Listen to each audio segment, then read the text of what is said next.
बिस्मिल्लाहिर्रहमानिर्रहीम, अस्सलाम वालेकुम। आधे दिन की पूरी खबरों के साथ आप देख रहे हैं न्यूज़ एट 5। मैं हूं तारिक नतीन। पनामा लीक्स में जेरे बहस फ्लैट्स के हवाले से बीबीसी कुछ हकाइक सामने लाया है। बीबीसी का दावा है कि पनामा लीक्स में सामने आने वाली दो ऑफशोर कंपनीज निल्सन और नेस्कॉल ने लंदन के महंगे तरीन इलाके मेफेयर में फ्लैट्स 1990 की दहाई में खरीदे थे। उसके बाद से आज तक इन फ्लैट्स की मिल्कियत में कोई तब्दीली नहीं आई। इन कंपनीज की मिल्कियत का एतराफ वजीर आजम नवाज शरीफ के साहबजादे हुसैन नवाज कर चुके हैं। इन कंपनीज पर भी पार्क लेन के फ्लैट्स का पता दर्ज है। बीबीसी ने अपने दावे की तस्दीक के लिए लंदन में जायदाद की खरीदो फरोख्त का रिकॉर्ड रखने वाले इदारे से कुछ सरकारी दस्तावेजात हासिल की हैं, जिनके मुताबिक ये फ्लैट्स नेस्कोल और निल्सन और फ्लैगशिप इन्वेस्टमेंट ने खरीदे। इनके डायरेक्टर वजीर आजम नवाज शरीफ के साहबजादे हसन नवाज हैं। बीबीसी का कहना है कि इन फ्लैट्स की मिल्कियत और खरीदारी की तारीख से मुताल्लिक हुसैन और हसन नवाज का मौक़िफ़ जानने की कोशिश की गई, लेकिन 2 हफ्ते हो गए उनको लिखे हुए, कोई जवाब नहीं आया है। इस सिलसिले में बात करेंगे। मेरे साथ मुस्लिम लीग नून के रहनुमा सिद्दीक अल फारूक साहब मौजूद हैं। सिद्दीक अल फारूक साहब, वजीर दाखिला साहब ने बीबीसी का जो दावा है उसके हवाले से कुछ गुफ्तगू की थी। जब ये दावा आया था जून 2015 में, तब बीबीसी ने दावा किया था MQM के रॉ से फंड्स हासिल करने के बारे में। तब दावा बीबीसी का था और वजीर दाखिला ने क्या कहा था। सिद्दीक अल फारूक साहब, आप भी सुनिए, हमारी नाजरीन भी सुन रहे हैं। बीबीसी की डॉक्यूमेंट्री इंतहाई अहमियत की हामिल है। और जहां, जैसे मैंने पहले कहा, हमें तशवीश है, वहां हुकूमत पाकिस्तान और पाकिस्तान की अवाम इस मामले में बहुत कमिटेड हैं, बहुत फोकस्ड हैं कि जो जो हकाइक इस डॉक्यूमेंट्री में बयान किए गए उनकी रसाई तक हुकूमत पाकिस्तान ने आखिरी दम तक जाना है, आखिरी हद तक जाना है। अब इस पर सिद्दीक अल फारूक साहब से बात करते हैं। सिद्दीक अल फारूक साहब, ये वजीर दाखिला साहब का मौक़िफ़ जून 2015 में बीबीसी की रिपोर्ट के हवाले से है। वजीर दाखिला ने तब कहा था कि पाकिस्तान के अवाम को तशवीश है, हुकूमत पाकिस्तान को तशवीश है। बीबीसी हकाइक सामने लाया है। अब भी जो चीजें सामने आई हैं वो बीबीसी सामने लाया है। क्या हुकूमत पाकिस्तान, वजीर दाखिला पाकिस्तान उसी तरह से हुक्काम को लिखेंगे बरतानिया में कि इनको असरटेन किया जाए, इनको जांचा जाए, हमें हकाइक बताए जाएं? पाकिस्तान जानना चाहता है। 2 बातें हैं जी। बिस्मिल्लाहिर्रहमानिर्रहीम। आपने मुझे सुनवा दिया। उन्होंने तशवीश की बात की है, साथ ये भी कहा है कि इनके जो माखिज हैं उन तक पहुंचेंगे। ये नहीं कहा कि ये जो बीबीसी से आ गया है बस ये अदालत का फैसला है और इस पर अमल दरामद होगा, और MQM पर आज तक पाबंदी नहीं लगी। इसी तरह से अगर बीबीसी कोई और बात कह रहा है तो देखना है कि क्या बीबीसी पाकिस्तान की सुप्रीम कोर्ट है, पाकिस्तान की अदलिया की हैसियत है, जहां गवाही पेश हो, जहां दस्तावेजात पेश हों, सबूत सामने ला जाएं, डॉक्यूमेंट्री एविडेंस है या अदरवाइज। क्योंकि ये सारा मामला इस वक्त सुप्रीम कोर्ट ऑफ पाकिस्तान में है, तो सुप्रीम कोर्ट ही कानून की रोशनी में से परखेगा। और जिस तरह पहले वजीर दाखिला ने कहा कि हम उसके माखिज तक, जो माखिज हैं, सोर्स, वहां तक पहुंचने की कोशिश करेंगे। अब ये सुप्रीम कोर्ट उन सोर्सेज तक पहुंचने की कोशिश कर सकती है, और जाहिर है कि सुप्रीम कोर्ट खुद इंक्वायरी नहीं करती, उसने इंक्वायरी दूसरे इदारों से करवानी है। लेकिन हम लोग, बहुत से लोग, सिद्दीक अल फारूक साहब, कता कलामी की माजरत, मेरा आपसे सवाल यही था कि जब पाकिस्तान का वजीर दाखिला, पाकिस्तान का, हुकूमत पाकिस्तान का एक स्टैंडर्ड सामने आया, तशवीश सामने आई, अब भी एक अहम तरीन मामला है, तब भी माली करप्शन की बात हो रही थी, फंड्स का मामला था, अब भी ऐसा ही मामला है, इल्जाम है। क्या पाकिस्तान की हुकूमत अब भी लिखना चाहेगी? क्योंकि अब वजीर आजम पाकिस्तान का नाम अदालत उज़्मा में है, वजीर आजम के बच्चों का नाम इस वक्त पनामा लीक्स में है। क्या अब भी वजीर दाखिला, मुस्लिम लीग नून की हुकूमत उसी तरह से लिखेगी, वही स्टैंडर्ड बरकरार रखेगी? वो मामला उस वक्त तक सुप्रीम कोर्ट में नहीं था, ना है MQM का। लेकिन MQM का मजमूई किरदार सबके सामने है। कराची में बहुत हवालों से तहकीकात हो रही हैं, वो एक जगह आग लगने की है, दूसरी जगह घेराव की है, बेशुमार चीजें हैं।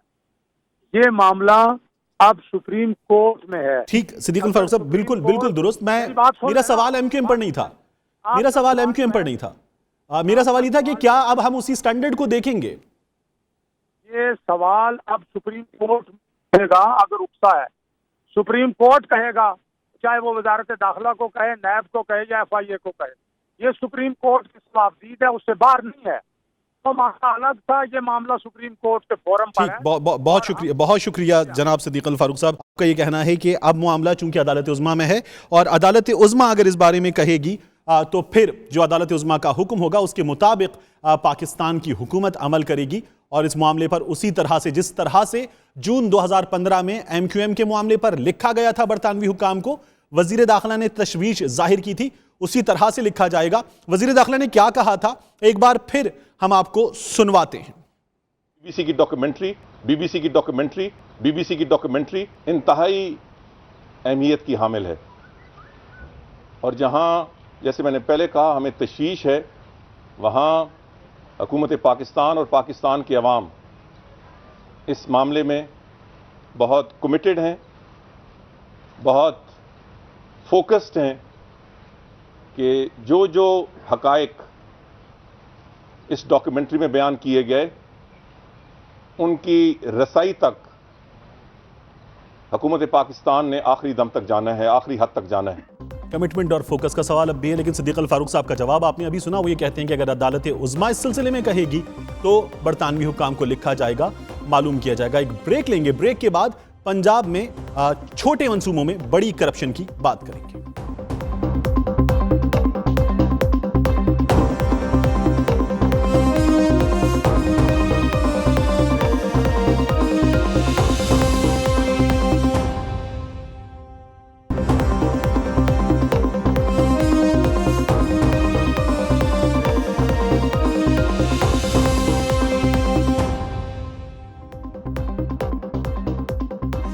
Welcome back. टैक्स पेयर के पैसे से टैक्स पेयर की सहूलत के लिए खरीदी गई मशीनरी की हिफाजत हुक्काम की जिम्मेदारी है और इसे खाक करना सरासर बदनुमानी है। शुजाबाद का हाल आपको दिखाएं। महकमा अनहार की करोड़ों की मशीनरी नाकारा हो गई है। ये मशीनरी दरियाओं के बंद मजबूत करने और नहरों की भल सफाई के काम आती थी, अब लावारिस है, जंग आलूद है, टायर नाकारा हो चुके, सब कुछ कबाड़ हो चुका है और इस कबाड़ को भी महकमा अनहार की टूटी फूटी चार दीवारी के अंदर पुर्जा चोरों के लिए दावते आम बनाकर छोड़ दिया गया है। यही हाल नई गाड़ियों और नई मशीनरी का भी है। ये पंजाब में छोटे मंसूबों में बड़ी करप्शन की कहानी है और इस कहानी से हम पर्दा उठा रहे हैं। इस बारे में मजीद जानेंगे, हमारे साथ आतिफ शेरवानी मौजूद है, हमारे नुमाइंदे। आतिफ, क्या पता चल रहा है इस बारे में? हुक्काम क्या कहते हैं? इस मशीनरी को क्यों कबाड़ बनाया जा रहा है? जी बिल्कुल, ये शुजाआबाद महकमा नहार की बिल्कुल लापरवाही के सबब करोड़ों रुपए मालियत की भारी मशीनरी जो है नकारा हो चुकी है। ये मशीनरी जो है दरियाओं के बंद और नहरों के बंद और भल सफाई के काम आती है। जब हमने मुतल्लिका अफसरान से इसके मुतालिक बात की तो उनका कहना था कि हमारे पास फंड की कमी है कि जिसकी वजह से हम इसे नहीं बना सकते। और जिस मकाम पर ये जिस दफातर में ये भारी मशीनरी खड़ी है, आप जैसे कि फोटो में देख रहे हैं कि इसकी चार दीवारी भी नहीं है और चोर जो है आसानी इसके कीमती पुर्जादात चोरी करके जा सकते हैं। 92 न्यूज़ ने महकमा नहार की लापरवाही के सबब जब ये खबर नशर की तो 92 न्यूज़ की खबर पर एक्शन लेते हुए सूबाई वजीर एरीगेशन मियाँ यावर खान जमान ने नोटिस लेते हुए चीफ इंजीनियर डेवलपमेंट से रिपोर्ट तलब कर रही है। 48 घंटे में तहकीकात करके मुफस्सर रिपोर्ट मांग ली है। जी ठीक है, मेरे साथ रही आतिफ इस वक्त नजम अब्बास नजमी साहब महकमा अनहार के तर्जुमान है, मेरे साथ मौजूद हैं। नजम साहब, बहुत शुक्रिया आपके वक्त का। ये टैक्स पेयर के पैसे से खरीदी गई, टैक्स पेयर की सहूलत के लिए मशीनरी है, कबाड़ बना दिया गया है, इसे क्यों? अस्सलाम वालेकुम। ये जो मशीनरी की जो न्यूज़ आपने हाईलाइट की थी कल, उसके ऊपर इरिगेशन मिनिस्टर ने चीफ इंजीनियर डेवलपमेंट की सरबराही में एक कमेटी बना दी है कि वो इसको प्रोब करे और 48 घंटे में उनको रिपोर्ट पेश करे। इसके अलावा मैं थोड़ा सा ये भी आपको बता दूं, 1976 में ये स्टेशन डिक्लेयर किया गया था मुल्तान में आदि बाग के पास, जहाँ से मशीनरी जो है वहाँ ऑपरेशन के लिए जाती है फील्ड में और फिर वहीं पे पार्क की जाती है। वहाँ पे कुछ जो ख़राब मशीनरी है, पुरानी मशीनरी है, वो भी पार्क की गई है। और जब भी जरूरत पड़ती है तो वो वहीं से उसको ऑपरेशन के लिए ले जाते हैं और वापस ले आती हैं। बहरहाल ये 2 दिन में मुफस्सल रिपोर्ट आ जाएगी तो मिनिस्टर साहब को दे देंगे। उसके मुतालिक अगर ये किसी की गफलत हुई तो डिपार्टमेंटल एक्शन जो है उसके नजम साहब, आप बार बार कह रहे हैं अगर ये किसी की गफलत हुई, हुक्म दे दिया गया है, नोटिस ले लिया गया है, इस अगर का सवाल इसलिए नहीं उठता कि हम दिखा रहे हैं ये मशीनरी कबाड़ बना दी गई है, जंग आलूद कर दी गई है, टायर नाकारा बना दी गए हैं। अब जो आपका अगर है वो तो इन टायरों जैसा है, उसमें से तो हवा निकल चुकी है। अब तक ये क्यों नहीं जांचा गया कि ये करोड़ों की मशीनरी क्यों कबाड़ बना दी गई? आपका महकमा कर क्या रहा था?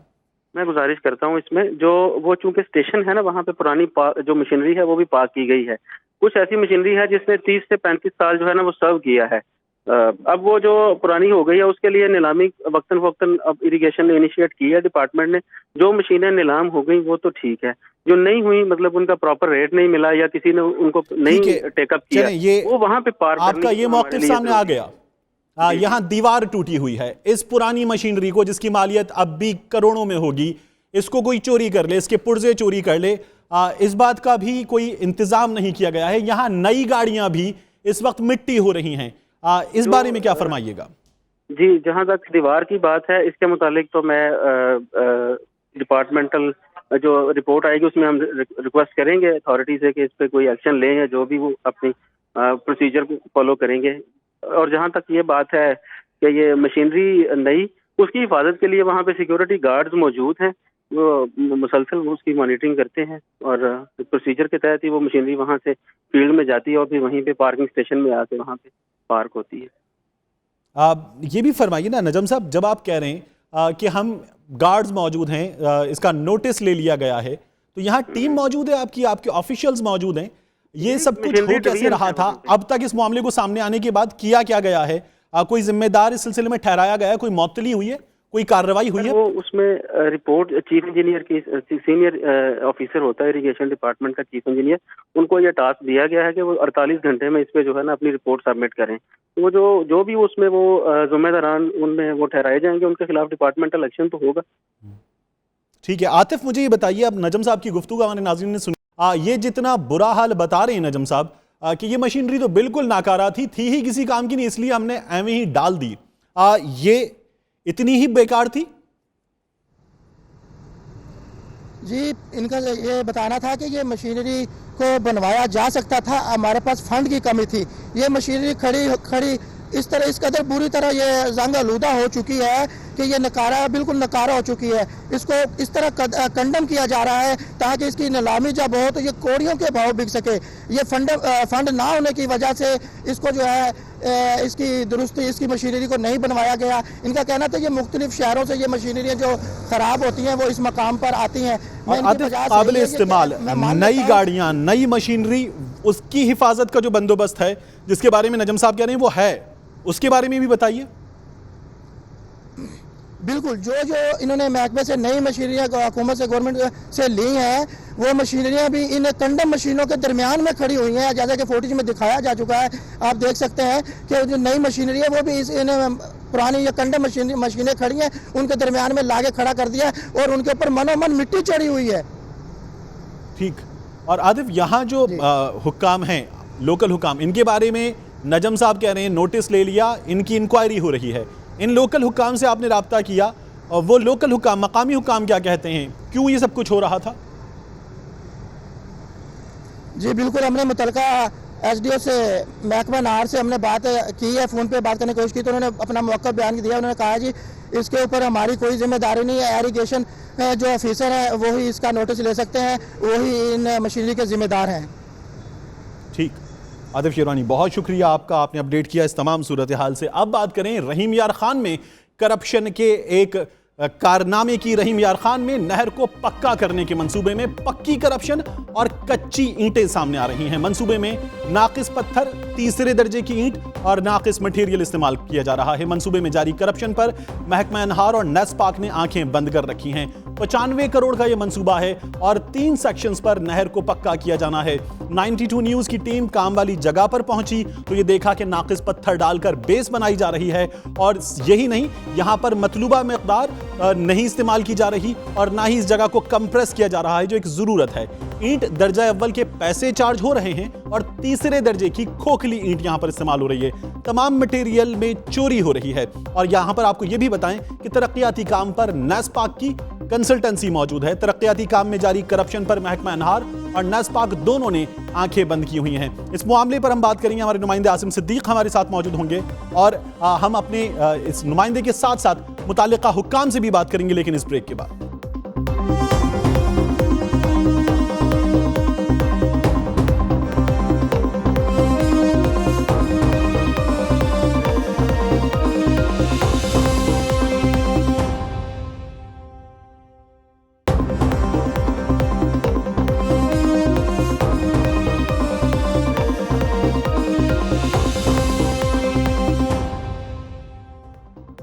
Welcome back. ब्रेक पर जाने से पहले हमने बात की थी रहीम यार खान में एक मंसूबे में करप्शन की और बदनुमानी की। यहाँ पर जो सूरत हाल है उस बारे में बात करते हैं। आसिम सिद्दीक मेरे नुमाइंदे सब मेरे साथ मौजूद हैं। आसिम, आप बताइए क्या कहते हैं हुक्काम? आपने जो हाल दिखाया वो हमारे नाज़रीन अभी देख भी रहे हैं कि इंतहाई नाकिस मटीरियल इस्तेमाल हो रहा है। हुक्काम इसका जवाब क्या देते हैं?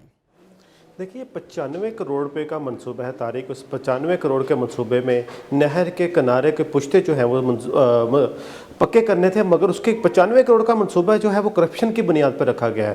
क्योंकि अब देख सकते हैं, हम दिखा भी रहे हैं नाजरीन को क्या है उसमें करप्शन कैसे की जा रही है। एक पहले बेस बनाई जाएगी कि बेस किस तरह अच्छा पत्थर डाला जाएगा, उससे कंप्रेस किया जाएगा, उसको फिर बेस बनाकर उस पर दीवार खड़ी की जाएगी। जिसकी बेस ही ना होगी वो दीवार क्या चलेगी। उस पर क्या किया जा रहा है, उस पर यह कि बेस को बिल्कुल नाकिस पत्थर डालकर बिल्कुल जो मिकदार है, मतलूबा मिकदार, वो भी नहीं डाली जा रही, उस पर बेस बनाई जा रही है। उसके ऊपर ऐसी ईंटें डाली जा रही हैं जो हाथ मारे तो टूट जाती है। यानी कि क्वालिटी जो एक नंबर लगानी है, पैसे एक नंबर के, और जो उसे क्या कहते हैं लगाई जा रही है वो आप देख लें कि एक नंबर की बजाय 2 नंबर कह लें, 3 नंबर कह लें, जो भी कह लें, इतनी नाकस क्वालिटी। फिर उसके बाद जो मसाला लगाया जा रहा है उसमें भी जब हुकाम से बात करते हैं तो वो कहते हैं ये नेस्पाक की कंसल्टेंसी है, क्योंकि महकमा अनहार का प्रोजेक्ट है, साइन दोनों के होने हैं। यानी कि एक का मुद्दा दूसरे पर डाल रहा है, दूसरा मुद्दा दूसरे पर डाल रहा है, और करप्शन को नहीं रोक रहे। क्योंकि करप्शन जब जिसकी बेस ही इतनी गंदी होगी वो आगे नजर आ रहा है किस तरह किया जाएगा। वो ईंटें जो आपने उठाई हैं, जिन्हें तोड़कर दिखाया है, जिन ईंटों का हाल दिखाया है, वो ईंटें नजर आ रही हैं। जो मटेरियल इस्तेमाल हो रहा है वो नजर आ रहा है। नेस्पाक क्या कहता है?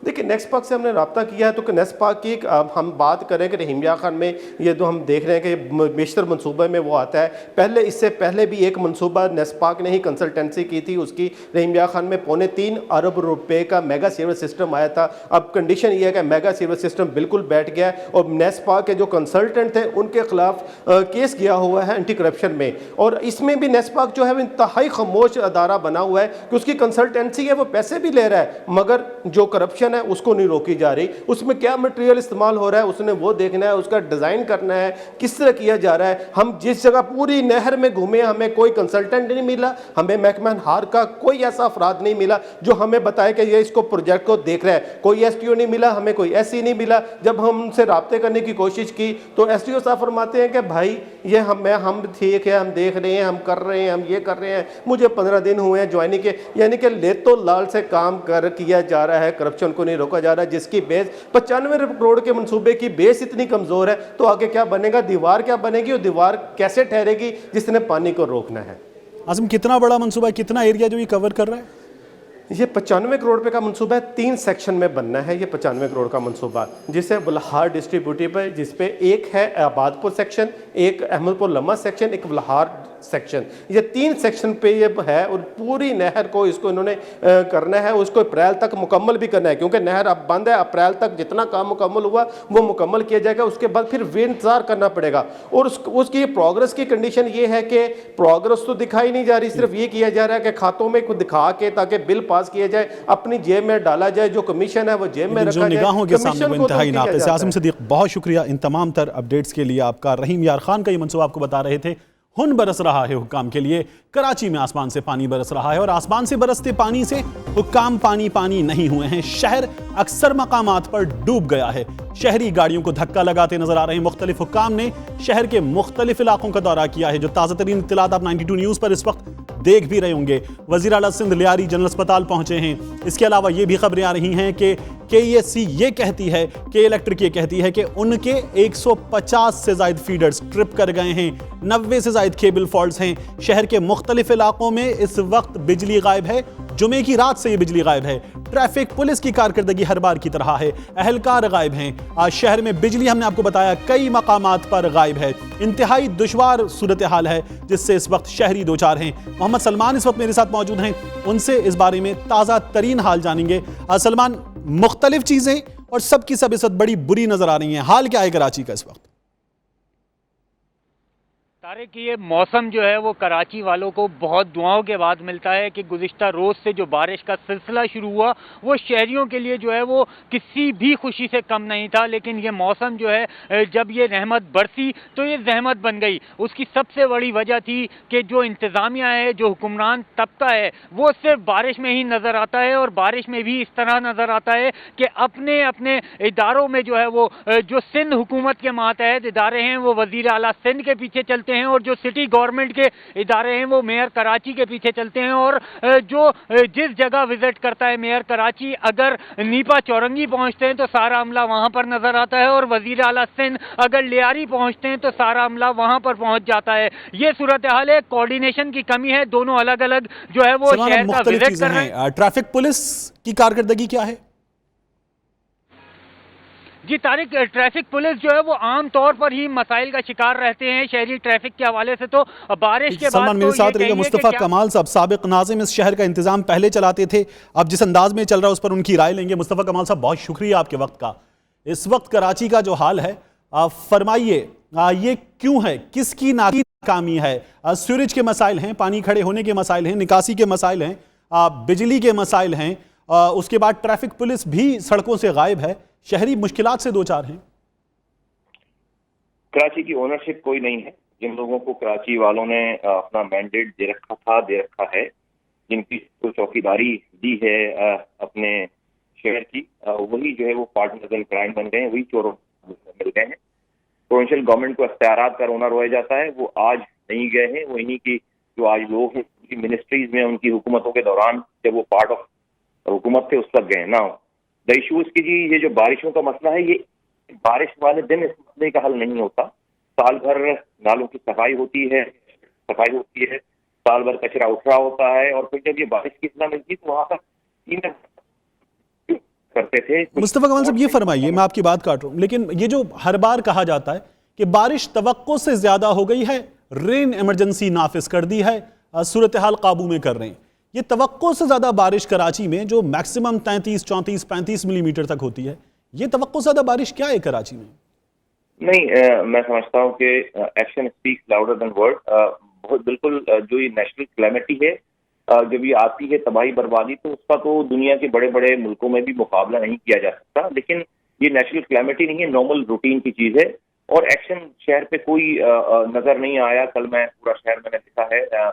हमारे जमाने में डेप्यूट हुआ करते थे लोग, मोटर पंप्स हम डेप्यूट करते थे, पहले से वहां पर कैंप्स लगा दो। कुछ स्पॉट में तो नोन है तमाम एडमिनिस्ट्रेशन को, हमें पता होता था कि ये वो जगह है जहां पर अगर बारिश हुई तो वहां पर ये होगा। फिर कैश पिट की सफाई होती है, जो कैश पिट्स, ये जो स्टॉर्म वाटर ड्रेन्स के जो मुंह होता है वो मिट्टी से और थैलियों से भर जाता है, उसको मैनुअली जाकर साफ किया जाता है। पहले से 1-2 दिन पहले से उसको साफ किया जाता है, और पहले से पता होता है बारिश का। तो आजकल तो मेट डिपार्टमेंट ऑलमोस्ट जो है वो एक्यूरेट किस्म की ही जो है वो प्रेडिक्शन कर रहा होता है, तो पहले से पता होता है। बेसिकली ओनरशिप नहीं है। आज आपके कैमरों के सामने लोग डेफिनेटली निकले होंगे, शहर में घूम रहे होंगे, चीजें होंगी, लेकिन शहरी परेशान है। हमारे जमाने में प्रॉब्लम्स होती थी, बहुत ज्यादा पहले शुरू के दिनों में होती थी, फिर हमने जहां जहां प्रॉब्लम्स होती गई हम मैं इसी तरफ आ रहा था। मुझे एक चीज और बताइए, वसीम अख्तर साहब कहते हैं कि तब के मेयर के पास इख्तियारात मुख्तलिफ थे, आज उनके पास इख्तियारात ही नहीं हैं, वसाइल ही नहीं हैं, वो क्या कर सकते हैं? उठाने के लिए, निकालने के लिए, मजदूरों को डेप्यूट करने के लिए जो इख्तियारात मेरे पास थे वो आज भी हैं। कचरा उठाने के लिए कोई इख्तियारात नहीं छीन लिए गए, कचरा सफाई करने के लिए कोई इख्तियारात नहीं छीन लिए गए। मैं किसी की बात पे कमेंट्री नहीं कर रहा हूँ, मैं जनरल आपसे बात कर रहा हूँ। शहर में सफाई करने के लिए कोई इख्तियारात छीन लिए नहीं गए। ये इख्तियारात तो अभी भी वैसे ही हैं। कोई इनके जो लेबर होती है उस लेबर को कहीं और नहीं भेज दिया गया या खत्म नहीं कर दिया गया। वो तमाम लोग तो मौजूद है, तनख्वाह ले रहे हैं, तनख्वाह सब लोगों की मिल रही है। बेसिकली काम है ओनरशिप का की पता होना। लेकिन जब अगर कचरे के ऊपर ही जो है वो ये लड़ाई होगी कि कौन से इलाके का कचरा कौन उठाएगा, कितने पैसे लेंगे, कचरे के ऊपर अगर पैसे का काम शुरू हो जाए, अगर पर्सन प्रिविलेजेस और को एंजॉय करते हुए जो वो कमीशन का काम शुरू हो जाए तो फिर शहर का ये जो हाल है ये भी कुछ भी नहीं और बुरा होगा। ठीक है, मुझे एक चीज और बताइए, मैं भी किसी को रेफर किए बगैर अगर आपसे सवाल करूं, आपको हासिल माली खुद मुख्तारी और आज के नाजिम कराची की माली खुद मुख्तारी में क्या फर्क है? जी बिल्कुल, जो है वो जो हमने अपने दौर में जितना काम किया, कहीं से कोई बोरी में पैसे लाकर हमें नहीं देता था। हम अपने प्रोजेक्ट्स को जल्दी खत्म करके, तेज काम करके, दिन और रात काम करके उसमें तो बहुत सेविंग की है। फिर हमने अपने नए जराए, अपनी रेवेन्यू को बढ़ाया था, अपनी सिटी गवर्नमेंट की रेवेन्यू को बढ़ाया था। उसके बाद हमने एफिशिएंसी लेकर आए थे। उसके अंदर जो जराए थे उसको बेहतर तौर पर यूटिलाइज करके, खड़े होकर कामों को दिन और रात उसके ऊपर निगरानी करके, इस तरह से एक पैकेज के तौर पर ये सब चीजें आपको अच्छी नजर आना शुरू हुई थी और अच्छी हुई थी। सिर्फ पैसा ही सब कुछ नहीं होता, सिर्फ अख्तियारात ही सब कुछ नहीं होते, आपको अपनी चीजों को असरटेन करना पड़ता है, चेन लेना पड़ता है। तो ये आज अगर नहीं भी हैं, अगर पैसे या थोड़े कम हैं या अख्तियारात कम हैं, ज्यादा भी देकर देख लें, यही असर होगा। फौरी तौर पर क्या किया जाना चाहिए कि कराची को ऐसी सूरत हाल में इतने बुरे हालात का सामना ना हो? इन लोगों से तो कोई उम्मीद नहीं है, मुझे पता है इन लोगों की जो है वो उससे कोई उम्मीद नहीं है। अल्लाह ताला से भी फिलहाल तो दुआ की जा सकती है। ठीक, मुस्तफ़ा कमाल साहब बहुत शुक्रिया आपका। मोहम्मद साहब भी मौजूद हैं। सलमान, किसी एक महकमे की कारकर्दगी अच्छी हो, सूरज की बात करें, निकासी की बात करें, ट्रैफिक पुलिस की बात करें, के इलेक्ट्रिक की बात करें, कहीं कोई उम्मीद की किरण हो, किसी एक महकमे की कारकर्दगी अच्छी हो?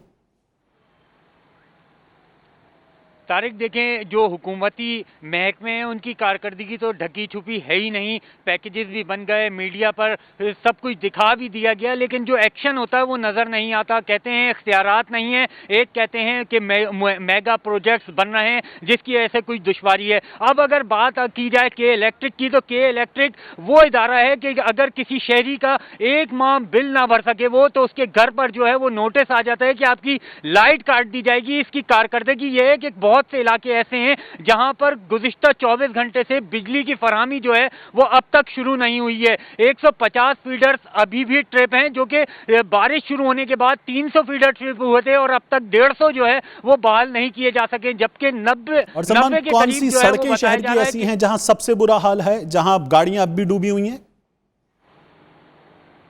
जी बिल्कुल, मैं कराची के पोश इलाके क्लिफ्टन में इस वक्त मौजूद हूं और यहाँ पर अगर आप मेन सड़कों का, क्योंकि दौरे चल रहे हैं, आला हुक्काम जो है दौरे कर रहे हैं, तो अहम शाहराहें तो अच्छी मंजर पेश करने लगी हैं, लेकिन जो गलियां और अंदरूनी सड़कें हैं वहाँ पर यह हाल है कि शहरियों ने इस मौसम का मजा लेने के लिए, घर से बाहर निकलने के लिए सोचना भी जो है वो उनके लिए महाल है। घरों के बाहर जो है वो 1-1, 1.5 फीट पानी खड़ा है और निकालने वाला कोई नहीं है। लोगों का कहना है कि किसी किस्म के महकमा जो कि सीवरेज और निकासी का काम करने वाले हैं, इन गलियों और सड़कों पर जो है वो उन्हें नहीं देखा गया। ये क्लिफ्टन का मैं आपको हाल बता रहा हूं। और अगर आप बात करेंगे पसमानदा इलाकों में, मुतवस्सित इलाकों में हाल क्या है? जी बिल्कुल, उन इलाकों में तो आप ये कह लीजिए कि किसी की नजर ही नहीं गई, कोई जाता ही नहीं है वहां। तो 4-4, 5-5 दिन भी गुजरने के बाद रिपोर्ट होगा कि इस तरह के मामलात हैं कि जूं की तूं सूरत हाल है और पानी खड़ा है। अभी भी बल्दिया ले लें, लियाकताबाद ले लें, शाह फैसल कॉलोनी, लांडी, मलीर, इन इलाकों का जो है वो बुरा हाल है। यहाँ पर कचरा जो है वो सड़कों पर पहले से ही मौजूद था। जब बारिश बरसी तो इस बारिश के बाद तो अब ताफुन का भी हाल है। और अब आगे सूरत हाल के बारे में हम बताएं कि आपको सबसे बड़ी परेशानी जो लोगों को लाहक है कि इस कचरे से जब ये ताफुन उठेगा और इससे जो मच्छर पैदा होंगे और जो बीमारियां फैलेंगी, उससे किस तरह निपटा जाएगा और लड़ा जाएगा, तो ये लोगों के लिए एक बड़ी परेशानी होगी। यहाँ पर जो मेयर कराची हैं वो इख्तियारात की बात करते हैं कि उनके पास इख्तियारात नहीं है।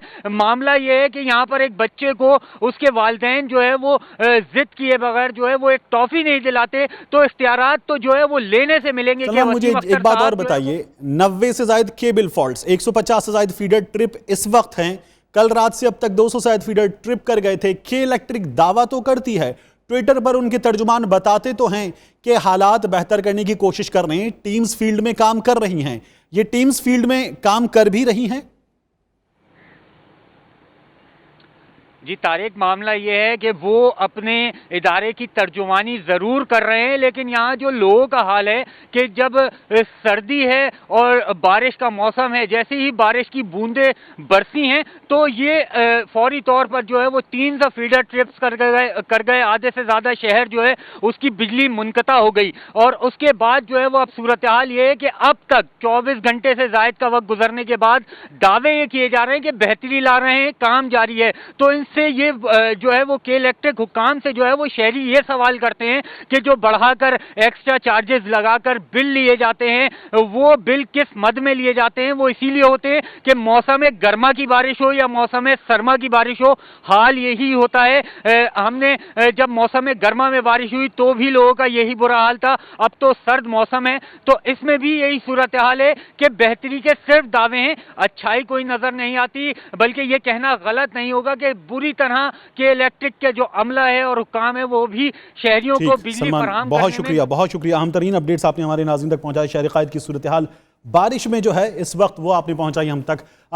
इसके साथ साथ कराची में अगर बात करें तो एक मसला और है जिसने सर उठाया है, वो मसला है दूध की कीमतें बढ़ने का। महंगाई ने अवाम का जीना हराम कर रखा है और ये मुश्किल कम होने की बजाय बढ़ती जा रही है। इन हालात में कराची में dairy and cattle farmers association ने फी लीटर दूध 4 रुपए महंगा कर दिया है। कराची में दूध की तलब की बात करें तो 1,60,000 मन यौमिया है जो पैदावारी लागत बढ़ने से घटकर 1 लाख मन रह गई है। शहर में दूध कई मकामात पर अब भी 80 रुपए फी लीटर फरोख्त हो रहा है। क्यों हो रहा है ये भी जानेंगे। एक जानिब ये कराची का हाल है, दूसरी जानिब लाहौर में होश उड़ा देने वाला इंकशाफ सामने आया है कि दूध में पाए जाने वाले जहरीले अज्जा का असल सबब जानवरों को दिया जाने वाला चारा साइलेज है जो इंसानी सेहत के लिए इंतहाई मुज़िर है। इन दोनों चीज़ों पर हम बात करेंगे। इस वक्त मेरे साथ रोमेल कैनिथ मौजूद हैं। रोमेल, बताइए हुकाम क्या कहते हैं कि जो 4 रुपए का इजाफा किया गया है ये क्यों किया गया है? देखिए, जो डेयरी फार्मर्स हैं उनका इबादत मौक़िफ़ ये है कि पैदावारी लागत जो है उसमें बेपनाह इजाफा हो चुका है, जिसके बाद दूध जो है 80 रुपए लीटर में फरोख्त करना उनके लिए मुमकिन नहीं रहा, जिसके बाद उन्होंने अभी फौरी तौर पर जो है 4 रुपए का इजाफा कर दिया गया है। जबकि उनका मजीद ये कहना है कि इसमें कुल जो इजाफा होना है वो 12 रुपए का है, यानी कि 80 रुपए की जो फी लीटर इस वक्त दूध दस्तयाब है लोगों को वो 92 रुपए लीटर पे जो है फरोख्त किया जाएगा और ये हर महीने 4 रुपए का इसका इजाफा किया जाएगा। ताहम इस हवाले से ये भी बात आपको बताते चलें कि जो शहरी हुकूमत है जो उनकी जानिब से कहा गया है कि ये जितनी भी कीमतें हैं इसमें किसी तौर से भी इजाफा नहीं किया जाएगा और ओवरऑल अगर हम देखें तो रुमेल, जब शहरी हुकाम ये कहते हैं कि इजाफा नहीं किया जाएगा तो क्यों नहीं किया जाएगा? क्या उनका मौक़िफ़ यह है कि पैदावारी लागत इससे कम है, इससे कम कीमत पर दूध फरोख्त किया जा सकता है? देखिए, उनका ये कहना है कि इस वक्त डेयरी फार्मर्स एक दो एसोसिएशन नहीं है बल्कि कुल मिला के हम देख रहे हैं तकरीबन कोई 20 के करीब जो एसोसिएशन है। और उनका ये कहना था कि जब तक तमाम स्टेक होल्डर के साथ मिलकर टेबल टॉक करके वाकई इस बात की यकीन दहानी नहीं कर ली जाती कि पैदावारी लागत वाकई इतनी है कि दूध की कीमतों में इजाफा किया जाए, उस वक्त तक कीमतों को जो है में जो इजाफे का जो चीज़ है वो सार्फिन को मुंतकिल नहीं की जा सकती। तो यही वजह है कि हम देख रहे हैं कि शहरी हुकूमत जो है कमिश्नर कराची इस वक्त भरपूर तौर से उनकी जो विजिलेंस टीम है वो विजिलेंस टीमें जो है बाकायदा तौर पर जो है सर्वे करती हुई नजर आ रही हैं और जहां कहीं भी 80 रुपए से जायद फी लीटर दूध फरोख्त होता हुआ नजर आ रहा है उसके खिलाफ जो है कार्रवाई की जा रही है। यही वजह है कि जो दुकानदार हैं ताहाल अभी तक जो है 80 रुपए फी लीटर पे ही जो है दूध जो है वो फरोख्त कर रहे हैं, लेकिन कैटल फार्मर्स का कहना है कि हमने अपनी तौनीब से जो है जो मंडी के अंदर जो है वो जो 4 रुपए का जो इजाफा है वो कर दिया है। आप दुकानदार चाहे ना चाहे ये उनकी अपनी मर्जी है कि वो कीमतें बढ़ाते हैं या नहीं बढ़ाते, लेकिन अब वो अपनी कीमतें बढ़ाएंगे और मजीद आगे भी मजीद बढ़ाते रहेंगे। शहरियों की मुश्किलात कीमत के बढ़ने से और कहने आपका बहुत शुक्रिया। फ़हीम अमीन मेरे साथ मौजूद हैं। लाहौर की जो खबर मैंने आपको दी थी कि यहाँ पर जानवरों के चारे साइलेज में अल्फा टॉक्सिन मौजूद है, फॉर्मुलिन मौजूद है, सोडियम क्लोराइड मौजूद है, इस पर इनसे बात करेंगे। फ़हीम, ये तो बहुत तशवीशनाक, होश उड़ा देने वाली खबर है। बताइए आप क्या कहते हैं हुक्काम, इसके सद्देबाब के लिए क्या किया गया है, क्या किया जा रहा है? बिल्कुल जी, ये इंकशाफ जो है नया नहीं है, लेकिन जो पंजाब फूड अथॉरिटी की जानिब से सुप्रीम कोर्ट में रिपोर्ट जमा करवाई गई थी कि जो दूध में अज्जा हैं वो इतने मुज़र सेहत हैं कि जिससे मुर्दा इंसानी जिस्म को महफूज किया जाता है। अल्फा टॉक्सिन का नाम आपने लिया, जिसके हवाले से कहा यह जाता है कि इसकी मिकदार जो है वो दूध में 0.7% होनी चाहिए, लेकिन दूध में 70% तक ये पाई जाती है। इसका जो नया इंकशाफ किया गया है पंजाब डेयरी डेवलपमेंट बोर्ड की जानिब से कि जो जानवरों को एक नई खुराक साइलेज दी जाती है, उसमें ये तमाम अज्जा मौजूद होते हैं जो कि इंतहाई मुज़र सेहत है। इसको तैयार करने वाली बड़ी बड़ी कंपनियां हैं, बड़ा बड़ा माफिया है जो तैयार करके जानवरों को बेच रहा है, जिसकी वजह से ये तमाम सूरत हाल पैदा होती हुई नजर आ रही है। जबकि जो पंजाब डेयरी डेवलपमेंट के हुकाम है उनका ये मेरे साथ रहेगा सायरा इफ्तिखार साहिबा, पंजाब डेयरी डेवलपमेंट की CEO मेरे साथ मौजूद हैं। सायरा साहिबा, बहुत शुक्रिया आपके वक्त का। ये दूध में जहरीला मवाद मिलाया जा रहा है, जानवरों के चारे से ये दूध में शामिल हो रहा है, पहुंच रहा है आम सारिफ तक। अब तक क्या किया गया है, ये क्यों हो पाया है, इसकी इजाजत किसने दी है? अच्छा, बहुत शुक्रिया जी, बहुत शुक्रिया। मैं इसको क्लियर करूं कि इसके ऊपर सबसे पहले लाइफ स्टॉक बोर्ड ने ही आवाज भी उठाई थी। सेकेंडली, मैं ये तस्दीक कर दूं कि silage is not harmful chemical, बल्कि ये तो एक खुराक है जो कि मकई के पूरे पौधे समेत उसके जो दाने होते हैं उससे मिलाकर बनाई जाती है, जिसके अंदर प्रोटीन का लेवल भी बहुत हाई होता है, मॉइस्चर भी होता है, ड्राई मैटर भी होता है। हमारे मुल्क में जहाँ पे एक्सट्रीम वेदर हो और गर्मियों और सर्दियों के अंदर जब सब चारा बिल्कुल नापैद हो जाता है और हमारे जानवर बेचारे बिल्कुल मैल न्यूट्रिशन का शिकार हो जाते हैं और दूध की यील्ड भी इतनी नीचे गिर जाती है, तो उस तक साइलेज एक बेहतरीन नेमुल बदल है जो कि बिल्कुल नेचुरल ग़िज़ा है। लेकिन हो ये रहा है कि ऐसा माफिया जो बगैर किसी प्रोटोकॉल को फॉलो किए प्राइवेट इंडस्ट्री में जो बना रहा था, उसके जब हमने कुछ सैंपल्स उठा के जब टेस्ट कराए गए तो उसके अंदर एक तो जो एक परमिसिबल लेवल होता है एफ्लोटॉक्सिन का, उससे वो बहुत हाई था।